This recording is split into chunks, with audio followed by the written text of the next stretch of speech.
वसई विरार नालासोपाऱ्यामध्ये मुसळधार पावसाने अक्षरशः पूर्ण शहराला झोडपून काढलेला आहे। पूर्ण परिसर जो आहे हा जलमय झालेला आहे। वसईच्या आमदार स्नेहा दुबे यांच्या कार्यालयाला सुद्धा पूर्णपणे पाण्याने वेढा टाकलेला आहे। आपण बघू शकता की हे त्यांचं कार्यालय आहे वसईच्या माणिकपूर परिसरामध्ये आणि या कार्यालयाला पूर्ण आजूबाजूला पाण्याचा वेढा आहे। जवळपास गुडघाभर पाणी जे आहे कार्यालयाच्या बाहेर साचलेलं आहे। हीच परिस्थिती जी आहे वसईचे सर्व मुख्य रस्ते असतील, सोसायट्या असतील, या सगळीकडे पाणीच पाणी झालेलं आहे। घरातून बाहेर पडणं कठीण झालेलं आहे। वाहने हे पूर्णपणे रस्त्यामध्ये बंद पडलेले आहेत आणि सगळं जिकडे पाहावं तिकडे पाणीच पाणी होऊन पूर्ण वसई विरार नालासोपाऱ्यातलं जनजीवन हे सकाळपासून विस्कळीत झालेलं आहे। पावसाचा जोर जो आहे हा कंटिन्यू सलग सुरूच आहे।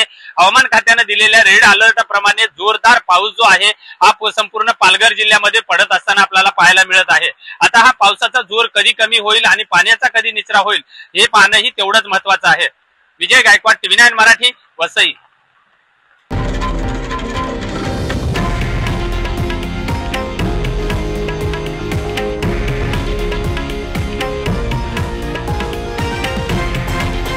हे आहे देशातील नंबर 1 न्यूज नेटवर्क आणि आपण पाहत आहात TV9 मराठी, एकमेव।